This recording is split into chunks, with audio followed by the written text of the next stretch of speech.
பொதுவாக பார்த்தீங்கன்னா கொங்கு மண்டலத்தில் அது அதிமுகவோட கோட்டை. அப்புறம் பிஜேபி அங்கே கொஞ்சம் ஸ்ட்ராங்காக இருக்குன்ற ஒரு மாதிரியான ஒரு பார்வை இருக்குது. அது ஓரளவுக்கு உண்மையும் கூட. அதில் எந்த விதமான ஒளிவு மறைவும் தேவையில்லை. பிஜேபி இப்போ பிஜேபி அதிமுக ரெண்டும் ஒன்று களத்தில் நிற்கும் போது அது கூடுதலான ஒரு வலிமையோடு இருக்கிறத நம்ம பார்க்குறோம். ஸோ இந்த சூழலில் 21 தேர்தலில் பார்த்தீங்கன்னா அங்கே இருக்கிற எல்லா தொகுதிகள்லையும் பாஜக அதிமுக கூட்டணி தான் வின் பண்ணாங்க. அதுக்கப்புறம் பார்லிமெண்ட் எலெக்ஷன் போது பார்த்தீங்கன்னா செந்தில் பாலாஜி அவர்கள் சிறையில் இருந்தாலும் கூட கொங்கு மண்டலத்தில் இருக்கிற எல்லா தொகுதிகளையும் அந்த வட்டாரத்தில் இருக்கிற மேற்கு மண்டலத்தில் எல்லா பாராளுமன்ற தொகுதிகளிலும் திமுக கூட்டணி தான் வெற்றி பெற்றாங்க. இத்தனைக்கும் செந்தில் பாலாஜி அவர்கள் சிறையில் இருந்தார். ஸோ அவர் இல்லாத போது கூட அந்த பார்லிமெண்ட் தேர்தலில் திமுக கூட்டணி 100% வெற்றி அந்த மண்டலத்தில் பெற்றிருக்கிறத நம்ம பார்த்தோம். ஆனால் இப்போ வரப்போறது சட்டமன்ற தேர்தலாக இருக்கிறதுனால மறுபடியும் அதிமுக பாஜக கூட்டணியாக இருக்கிறதுனால இப்போ செந்தில் பாலாஜியோடைய பொறுப்பு ரொம்ப அதிகமாகுது. அந்த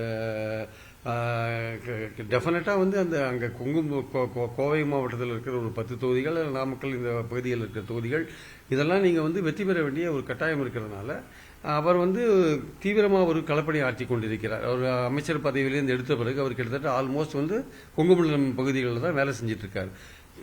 திமுக தலைவர் ஸ்டாலின் அவர்கள் சொன்ன ஒரு விஷயம் என்னன்னா, ஒரு வாக்குச்சாவடியில் 30% வாக்காளர்களை திமுக உறுப்பினர்களாக மாற்றணும் அப்படின்னு அவர் சொன்னார்.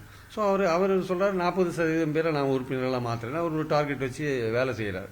ஸோ குமாரபாளையத்தில் தங்கமணி போட்டி போட்டு அவர் வின் பண்ணார். ஸோ இந்த வாட்டி தங்கமணியை தோக்கடிக்கணும்னு நினைக்கிறார். அதே மாதிரி வேலுமணியை தொண்டாமுத்தூரில் தோக்கடிக்கணும்னு நினைக்கிறார். ஸோ 21 சட்டமன்ற தேர்தலை கம்பேர் பண்ணும்போது அப்பவும் அதிமுக பாஜக கூட்டணி, இப்போ வரப்போகிற சட்டமன்ற தேர்தலையும் இதுவரையும் இன்னைக்கு வரையும் அதிமுக பாஜக கூட்டணி இருக்கு. நாளைக்கு 26 அது கண்டினியூ ஆகுது வச்சுக்கோங்களேன். அது நிச்சயமாக திமுக கூட்டணிக்கு ஒரு ரொம்ப கடுமையான ஒரு நெருக்கடியை கொடுக்கறதுக்கான வாய்ப்பு இருக்கு. அப்போ செந்தில் பாலாஜியோட களப்பணி ரொம்ப அதிக அளவில் தேவைப்படுற ஒரு விஷயம். ஆட்சிக்கு எதிரான ஒரு மனோபாவம் நிச்சயமா எல்லா ஆட்சிக்கும் இருக்கும். அதே மாதிரி இந்த ஆட்சிக்கு எதிரான சட்டம் ஒழுங்கு பிரச்சனை, கள்ளச்சாராயம், போதை மருந்து போல பல விஷயங்கள் பேசிட்டு இருக்காங்க இல்லையா, வாக்குறுதி நிறைவேற்றாது, அது மாதிரி விஷயங்கள்லாம் இருக்கும் பொழுது அதையெல்லாம் தாண்டி ஒரு பாசிட்டிவான ஓட்டு, திமுக செய்த சாதனைகள், பெண்களுக்கு செய்த சாதனைகள், பல விஷயங்கள், இலவச உரிமை தொகையாகட்டும், இலவச பஸ் பயணம் ஆகட்டும், புதுமை பெண் திட்டமாகட்டும், பிரேக்ஃபாஸ்ட் திட்டமாகட்டும், இந்த மாதிரி பல விஷயங்கள் இருக்குல்ல, இதெல்லாம் சொல்லி ஒரு பாசிட்டிவான ஓட்டு வாங்குற விஷயங்கள் இருக்குல்ல. ஆமா, அதாவது பாதகமான பல விஷயங்கள் இருந்தாலும் சாதகமான பல விஷயங்களை சொல்லி ஒரு பாசிட்டிவான ஒரு ஓட்டு வாங்குற ஒரு நிலைமையில தான் திமுக இன்னைக்கு இருக்கு ஆக்சுவலா. ஸோ அந்த வேலையை பாசிட்டிவான ஒரு ஓட்டு வாங்குறது எலெக்ஷன்ல ரொம்ப கஷ்டமான ஒரு காரியம். ஸோ இது ஒரு பெரிய சவால். எஸ்பெஷலி அதிமுக பாஜக கூட்டணி கொங்கு மண்டலத்தில் சேர்ந்து இருக்கும் பொழுது அந்த மண்டலம் முழுக்க இருக்கிற 7 டிஸ்ட்ரிக்ட்ல நான் சொல்றேன். அது நிச்சயமாக இவருக்கு செந்தில் பாலாஜி அவர்களுக்கு ஒரு பெரிய சவாலான காரியம். சாதகமான விஷயங்களை சொல்லி ஓட்டு வாங்குறதுன்றது ஒரு பெரிய விஷயம். அதற்கான களப்பணி ரொம்ப தீவிரமான களப்பணி தேவைப்படுகிறது.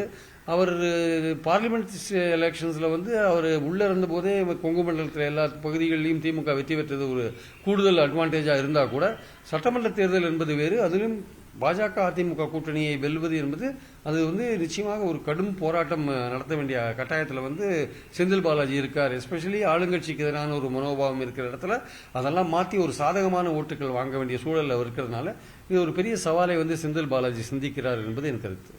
பெரிய ஒரு சவாலான விஷயம் அப்படின்னு நீங்க சொல்றீங்க. குறிப்பா செந்தில் பாலாஜியை பொறுத்தவரை இளைஞர்கள் ஓட்டு அப்படிங்கிறது அவர் பக்கம் அதிகமா இருக்கு. இப்ப குறிப்பா 2026 தேர்தலை பொறுத்தவரை தமிழக வெற்றி கழகம் சார்பிலையும் அங்க நிக்க வைப்பாங்க. சினிமாவிலிருந்து விஜய் வந்திருக்கக்கூடிய நிலையில இவருடைய பாட்டும் அங்க வரக்கூடிய இதுல இன்னும் எப்படி இருக்கும் சார்? ஏன்னா ஏற்கனவே அதிமுக பாஜக ஒரு பக்கம் இருக்கக்கூடிய நிலையில தமிழக வெற்றி கழகமும் இருக்கு. கண்டிப்பாக. அதாவது அது திமுக எதிர்ப்பு வாக்குகளை பிரிக்கிற ஒரு போக்கு தான் அங்கே இருக்கும். சப்போஸ் வெற்றி கழகம் தனியாக நிற்குது வச்சுக்கோங்க, அது தலைமையில் ஒரு கூட்டணி இருக்கு வச்சுக்கோங்க, அவங்க திமுகவுடைய எதிர்ப்பு வாக்குகள் இதுவரையும் அதிமுகவுக்கு போயிருந்தது, அதில் கொஞ்சம் பிரிஞ்சு தாவேக்காவுக்கு போகும். அதனால திமுகவுக்கு பெரிய பிரச்சனை எதுவும் இருக்காது. ஆனால் சப்போஸ் விஜய் அவர்கள் ஆன்டி பிஜேபி ஸ்டாண்டர்ட் ஸ்ட்ராங்காக எடுக்கிறார் வச்சுக்கோங்க இந்த காலகட்டத்தில், வரப்போற காலகட்டத்தில், அப்போ திமுகவுக்கு போற பாஜக எதிர்ப்பு வாக்குகள் விஜய்க்கு போறதுக்கான வாய்ப்புகள் இருக்கு. அதுல ஒரு ஓட்ட விடுறதுக்கான வாய்ப்புகள் இருக்கு. ஒரு மைனாரிட்டி ஓட்டுகள் அங்க போறதுக்கான வாய்ப்புகள் இருக்கு. அப்போ விஜய் எப்படிப்பட்ட ஒரு பாஜகவுக்கு எதிரான ஒரு ஸ்டாண்ட் எடுக்கிறார்ன்றதை பொறுத்து தான் அவர் திமுகவை எவ்வளவு தூரம் அஃபெக்ட் பண்ண போறாருன்றதை நம்ம பார்க்கணும். அதே மாதிரி ஆட்சிக்கு எதிரான ஒரு ஓட்டை திமுகவுக்கு அதிமுகவுக்கு போகும், அதை அவர் கொஞ்சம் எடுப்பார்.